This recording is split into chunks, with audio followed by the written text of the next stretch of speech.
اس راز کو کیا جانے ساحل کے تماشائی، اس راز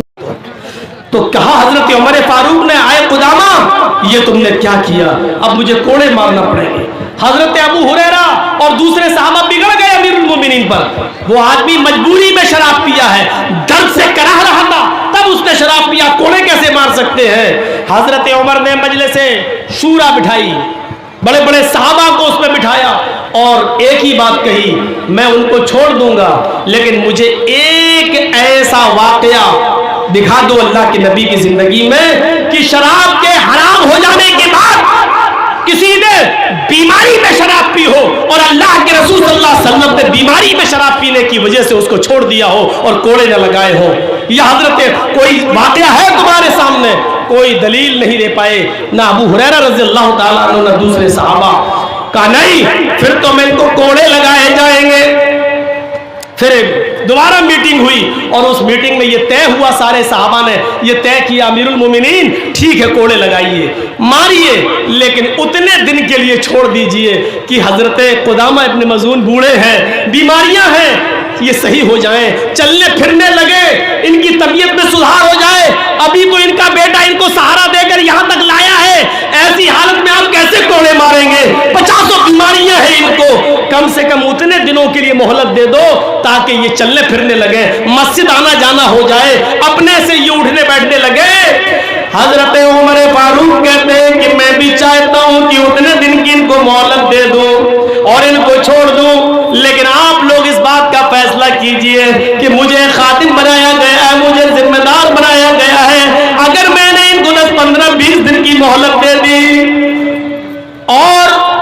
ان کو کوڑے مارنے سے پہلے میں ہی اس دنیا سے رخصت ہو جاؤں، میرا ہی انتقال ہو جائے تو میں اپنے رب کو کیا منہ دکھاؤں گا، میں اپنے رب کو کیا جواب دوں گا؟ ایک آدمی جس نے اپنے جرم کو قبول کیا ہے، حد شرعی کا مرتکب تھا، اس کے باوجود آپ نے اس کو چھوڑ دیا ہے،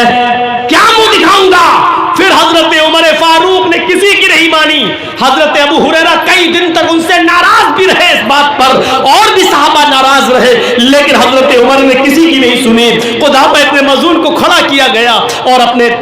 جلاد سے ان کو 40 کوڑے لگوائے گئے۔ بڑھاپے میں بیماری کی وجہ سے مجبوری میں نیند نہیں آ رہی تھی اور درد سے کراہ رہے تھے تب انہوں نے شراب پی، لیکن اس بڑھاپے میں بھی ان کو کوڑے مارے گئے۔ قدامہ ابن مظعون کو، میرے بھائیوں، قدامہ ابن مظعون 40 کوڑے کھا تو لیے،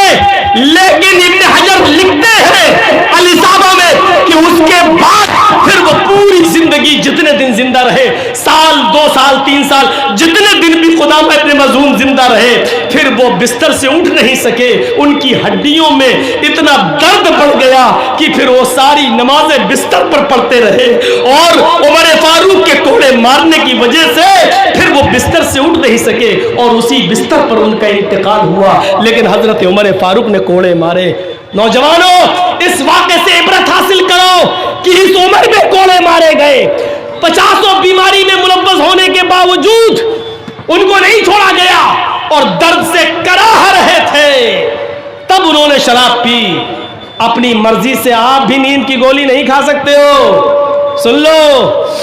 آپ نیند کی گولی تبھی کھا سکتے ہیں جب آپ ڈاکٹر کے پاس جائیں اور اس کو اپنا مرض بتائیں اور ڈاکٹر آپ کو لکھ کے دے کہ ہاں آپ اس پاور کی دوا لے سکتے ہیں، کیونکہ جب آپ کو ڈاکٹر ڈیسائیڈ کرے گا فیصلہ تب آپ لے سکتے ہیں۔ اپنی مرضی سے 1 mg کی اور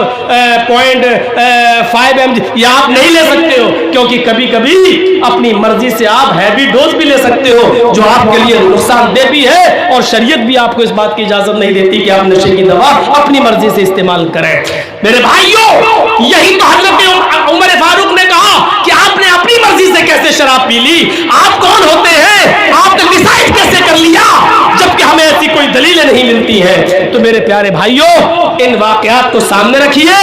اور عبرت حاصل کیجئے۔ اللہ کے رسول صلی اللہ علیہ وسلم نے کبھی کہا تھا بنی اسرائیل میں 72 فرقے تھے، میری امت میں 73 فرقے ہوں گے، حتماً نعلی بالنعل، جیسے پیروں میں پہنے جانے والے جوتے برابر ہوتے ہیں اسی طرح میری امت میں بنی اسرائیل میں کوئی فرق نہیں ہوگا، حتی ان کان منہم من اطاع امہ علانیۃ، کیا ہوگا, چوراہے پر زنا کیا ہوگا, سب کے سامنے اگر کسی نے اپنی ماں کے ساتھ زنا کیا ہوگا,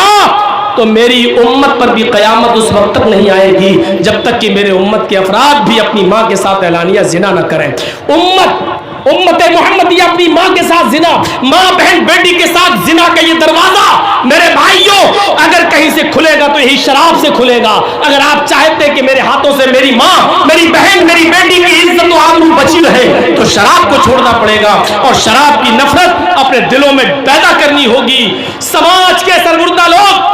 کوئی لڑکا کوئی لڑکی لے کے بھاگ جائے تو بہت جلدی میٹنگ ہو جاتی ہے پنچایت میں, فلاں کا لڑکا فلاں کی لڑکی بیٹھ گیا, اتنا جرمانہ لگاؤ, لے کے بھاگا اتنا جرمانہ لگاؤ, جرمانہ لگ جاتا ہے. وہ سماج کے ذمہ دار جو فوراً میٹنگیں کرتے ہیں, ان کو یہ میٹنگیں کرنی چاہیے کہ فلاں آدمی شراب پی رہا ہے, وہ ہمارے سماج میں رہ کیسے رہا ہے, اس کا سوشل بائیکاٹ کیا جائے, اس کی موت اور خوشی, شادی اور بیاہ میں اس سے لین دین ترک کیا جائے, شادی بیاہ میں اور مٹی میں یعنی موت اور خوشی میں اس کا بائیکاٹ کیا جائے. جب تک کڑی سزائیں متعین نہیں ہوں گی شراب ہماری سوسائٹی سے نہیں نکلے گی. ہمیں شراب کے لیے میٹنگیں کرنا ہوں گی اور اپنے معاشرے کو